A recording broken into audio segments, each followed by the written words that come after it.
Bismillahirrahmanirrahim. Assalamualaikum warahmatullahi wabarakatuh.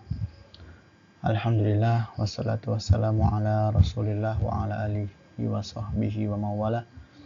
Rabbi shrah li sadri wa yassir li amri wa hlul 'uqdatam min lisani yafqahu qawli. Subhanaka la ilma lana illa ma 'allamtana innaka antal alimul hakim. Alhamdulillah pada kesempatan hari ini kita bisa belajar kembali melalui salah satu media, yaitu video yang saat ini sedang berada di tengah-tengah kalian.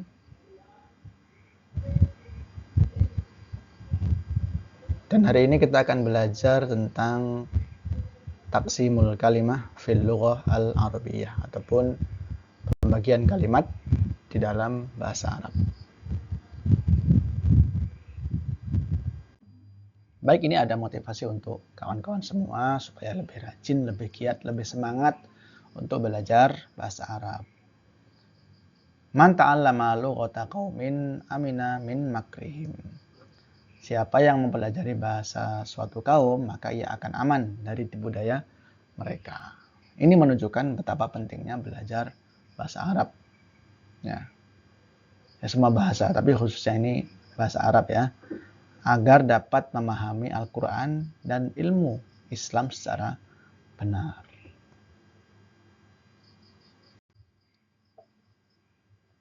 Kemudian kita hari ini akan membahas tentang Al-Kalimah. Ya, kita akan awali dari definisi Al-Kalimah. Apa sih itu kalimat? Ya, kalimat itu dalam bahasa Indonesia itu kata. Kalau kalimat di dalam bahasa Arab itu jumlah. Baik, al-kalimatu hiya al-lafzu al-mufid al-musta'mal fi kalamil Arab. Kalimat adalah lafaz yang memiliki makna dan digunakan dalam ungkapan ataupun ucapan orang Arab. Jadi setiap kata yang mengandung makna dan dapat digunakan dalam pembicaraan itu disebut dengan kalimat.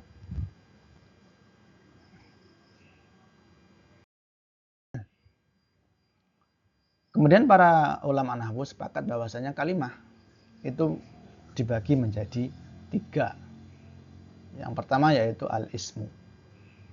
Ya, al-ismu ini bisa benda, nama, kemudian hewan, tumbuhan, dan lain sebagainya. Kemudian al-fi'lu yaitu kata kerja. Kemudian nanti pembagiannya akan kita bahas di slide berikutnya, yaitu al-harfu, kata sambung ataupun partikel. Al-harfu. Kita awali dari al-ismu. Ya. Ciri-cirinya apa al-ismu itu? Al-ismu itu ciri-cirinya yaitu dapat menerima tanwin. Jadi kalau kalian melihat ataupun mendapati kosakata mufradat dalam kitab ataupun yang lainnya, kalau dia kemasukan tanwin, an, in, un, maka bisa dipastikan ini adalah ismun. Kemudian yang kedua yaitu dapat diawali dengan alif lam. Ya, al-kitabu, al-masjidu. Nah, jadi kalau kita membaca kitab mendapatkan alif lam di dalam satu kata, maka ini adalah ismun.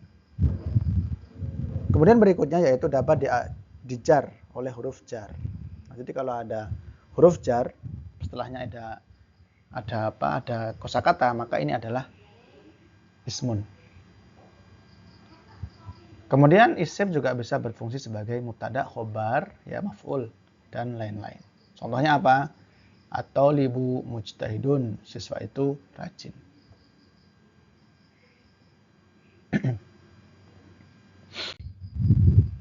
Kemudian yang kedua yaitu al-fi'lu. Ya, fi'lu itu adalah kata kerja. Ya, kata kerja. Ciri-cirinya apa? Menunjukkan waktu, lampau, sekarang, yang akan datang, dan perintah. Jadi fi'il itu ada 3. Fi'il madi, mudhari', kemudian amr. Kemudian ciri yang kedua, tidak bisa dimasuki oleh huruf jar. Ya, jadi nggak boleh huruf jar setelahnya fi'il. Nggak boleh.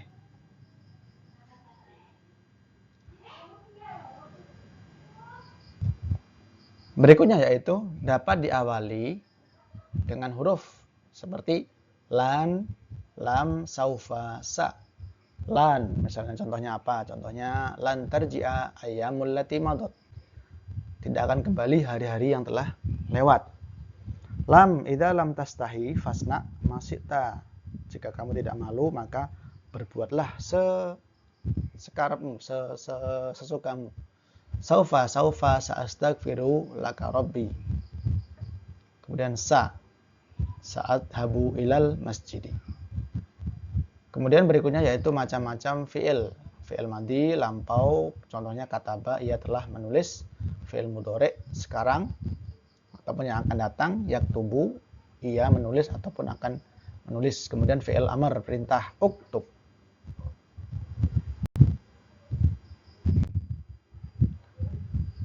Berikutnya yaitu al-harfu.